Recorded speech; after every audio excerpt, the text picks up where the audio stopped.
The Las Vegas Raiders just pulled off the quietest, most aggressive rebuild in the entire NFL, and almost nobody is talking about it.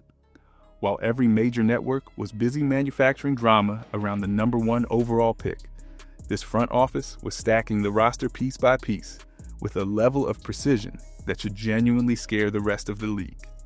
Clint Kubiak installed as head coach.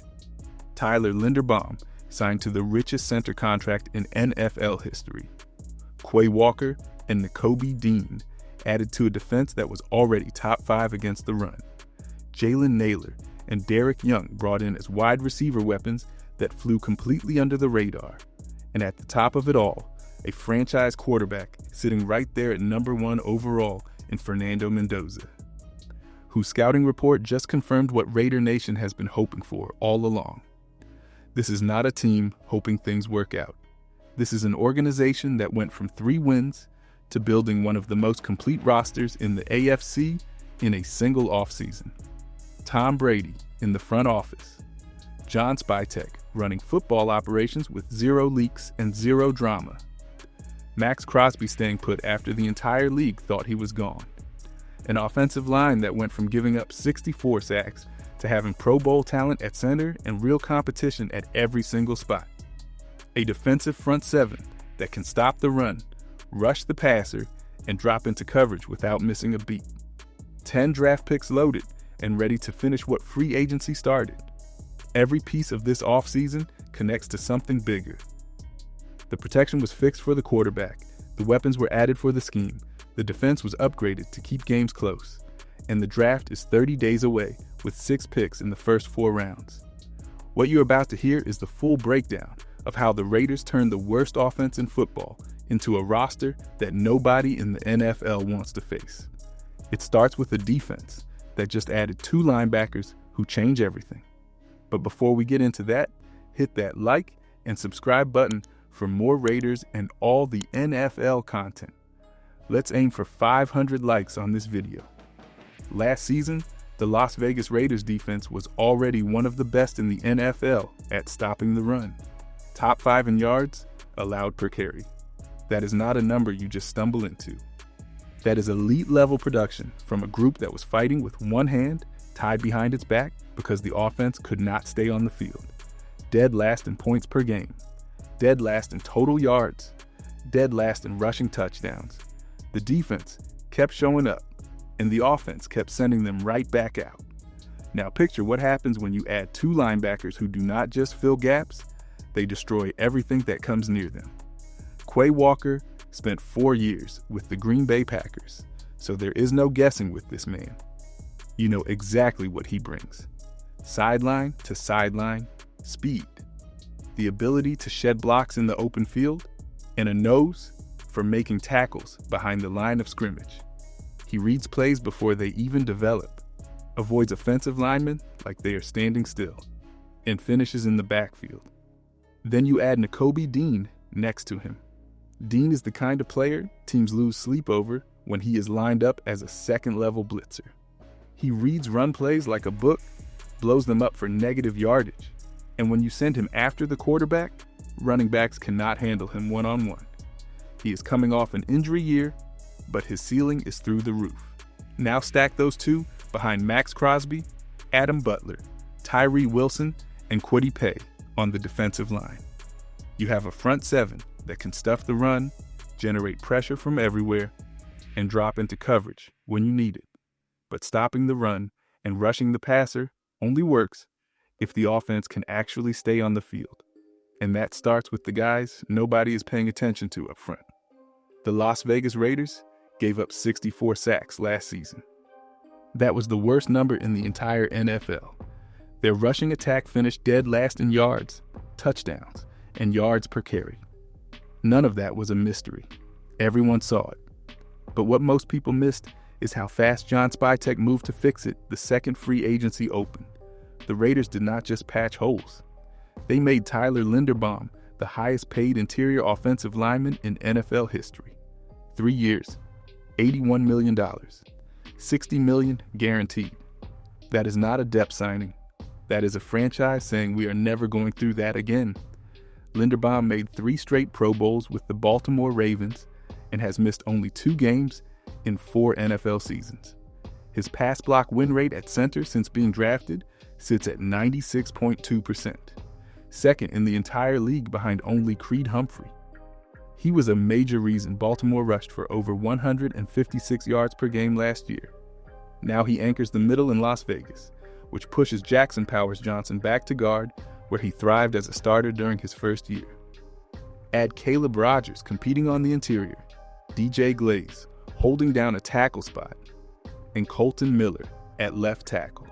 And suddenly, this offensive line has real NFL starters across every position instead of guys being forced into roles they were never built for. This is the move that makes everything else work. A new offensive scheme under Clint Kubiak does not matter if the quarterback is running for his life. A franchise signal caller at number 1 overall does not matter if he is getting hit 64 times before the season ends. The Raiders understood that, and they fixed it before anything else. But protection only matters if you have somebody worth throwing to, and the Raiders found 2 weapons that flew completely under the radar. Nobody is paying attention to the Las Vegas Raiders wide receiver room right now, and that might be exactly what this front office wants. While the rest of the NFL was chasing the big names, John Spytek and Clint Kubiak went hunting for value. And the 2 players they found tell you everything about how this coaching staff thinks. They are not looking for the loudest names. They are looking for talent that got buried, overlooked, or never had a real chance to show what it could do. That is the kind of approach that turns rosters around when the picks actually hit. Jalen Nailor signed a 3-year, $35 million deal with $23 million guaranteed. And most fans outside of Raider Nation barely noticed. He spent his career stuck behind Justin Jefferson and Jordan Addison on the Minnesota Vikings depth chart. And the quarterback situation in Minnesota went from Kirk Cousins to Sam Darnold to J.J. McCarthy with no real stability. Nailor never got a fair shot. He grew up in Las Vegas, won multiple state championships at Bishop Gorman High School, and now comes home to a system where Kubiak wants to move his receivers all over the formation. Then there is Derek Young, who spent 4 seasons with the Seattle Seahawks playing mostly special teams and working directly under Kubiak when he was the offensive coordinator. Young is 6'2", 224 pounds, ran a 4.44 40-yard dash, and helped Seattle win Super Bowl 60. His offensive reps have been limited, but Kubiak saw enough in practice and in that system to bring him along.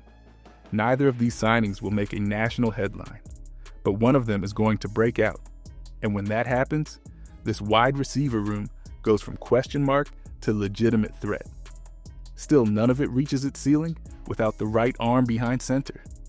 And the scouting report that just dropped on the Raiders' future quarterback is the most important thing you will hear all offseason. There's one line in Greg Cosell's scouting report on Fernando Mendoza that should make every single Raiders fan stop and read it twice.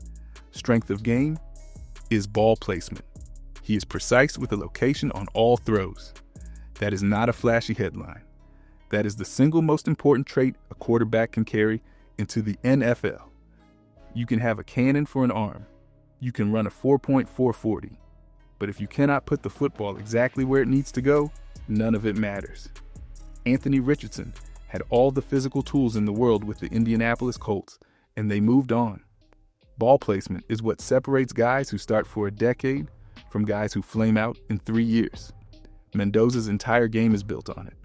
Cosell's full breakdown reads like a checklist of everything you want from a franchise quarterback, plus arm, who works all areas of the field, drives the ball with velocity, natural throwing motion that does not require effort to push it deep, aggressive mentality against both man and zone coverage, willing to throw into tight windows, natural timing and anticipation on every level of the field, pocket toughness that keeps him standing tall against inside pressure when other quarterbacks would fold, back shoulder throw, runs for first downs when the green grass opens up.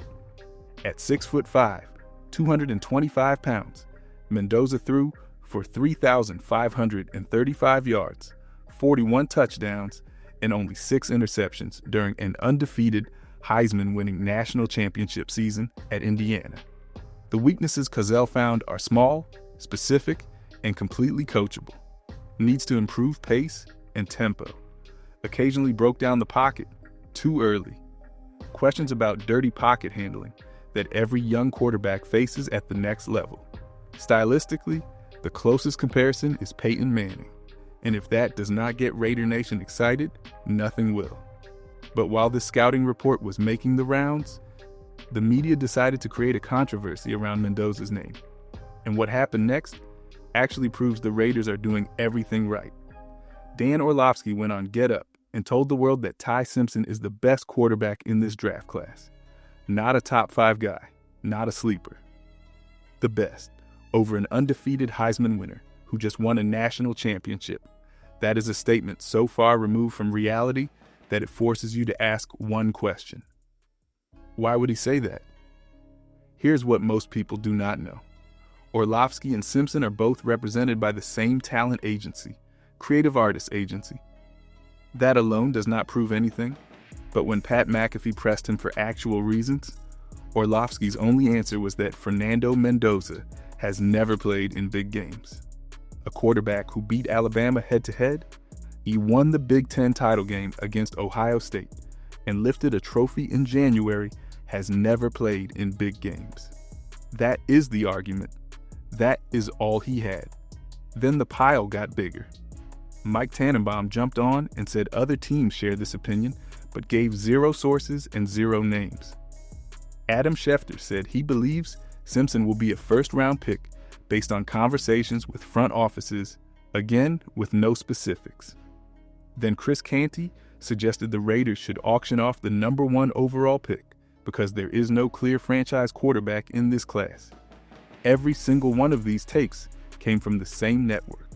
Every single one dropped in the same week, and none of them were backed by a single piece of new information. No pro day performance, no new film. Nothing changed since January. That is the tell. The Las Vegas Raiders are so locked in, so quiet, and so completely aligned, from Tom Brady to John Spytek to Clint Kubiak, that the media has nothing real to report. 0 leaks, 0 drama. So they manufactured it. And that level of organizational discipline is exactly why what just happened at the Raiders facility during a top 30 visit might be the most important pre-draft move of the entire offseason. Out of every prospect the Las Vegas Raiders have brought in for a top 30 visit this offseason, one name stands above the rest: Caden McDonald out of Ohio State. 6'2", 326 pounds, and the most physically dominant defensive tackle in the entire 2026 draft class. Last season, McDonald ranked first in the country in run defense grade at 91.2 on PFF.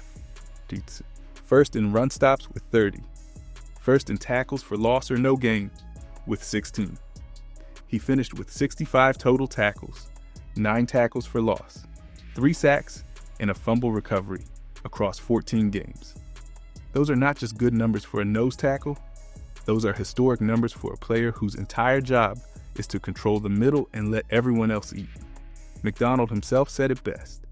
He welcomes double teams because it frees up his linebackers. He wants to make everybody around him better. That is the exact mentality you need from an interior anchor in a 3-4 defense. He played alongside Arvell Reese, Sonny Styles, and Caleb Downs at Ohio State, but his individual dominance stood on its own. He won a national championship as a younger player and then broke out as a full-time starter last season with production that no other defensive tackle in college football could match. 8 teams have confirmed top 30 visits with McDonald, including the Bengals, Patriots, Texans, Dolphins, Commanders, Ravens, and Bears. Every team that needs a physical presence in the middle wants this man. The Raiders do not pick again until number 36 in the second round, and there is no guarantee McDonald lasts that long. But bringing him in for a visit tells you the front office is doing its homework, and a potential trade back into the first round is not off the table. With 10 total picks and 6 selections in the first 4 rounds, this draft could reshape the entire roster. But even beyond the draft board, there are still a few moves left on the table that could quietly complete this rebuild.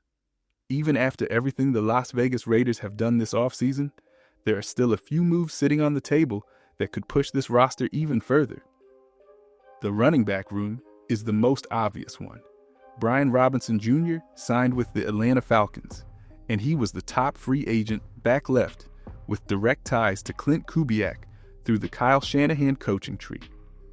That door is closed now. The remaining options include Nick Chubb, Najee Harris, who recently posted a video looking sharp after his Achilles recovery, Raheem Mostert, and Antonio Gibson. But with roughly $10 million in cap space left after draft pool money, the most likely path is finding that RB2 next to Ashton Genty on day 3 of the draft with names like Emmett Johnson, Roman Hemby, or Kalen Black available late. On the coaching side, the Raiders quietly hired quarterback coach Mike Sullivan, and that matters more than people realize. Sullivan spent years with the Pittsburgh Steelers and brings a veteran development presence that will be critical for both Fernando Mendoza and Aiden O'Connell as they compete through training camp. Then there is the Odell Beckham Jr. buzz that popped up after his showing at Tom Brady's flag football game. The name is legendary. The story is great. But the reality in 2026 is that OBJ did not play last season, was not productive in 2024, and would struggle to make this roster based on where the wide receiver room already stands. The final piece worth watching is Tom Brady's role itself. He is not confused about his position. He is operating exactly the way he always has, quietly, selflessly, and with total focus on winning. Jeremy Chin slides back to safety, where he made the Pro Bowl. Taron Johnson locks down the nickel. The secondary is quietly becoming one of the most complete units in the conference. From top to bottom, this is not a rebuild based on hope. This is a plan being executed, and Raider Nation has every reason to believe something special is coming.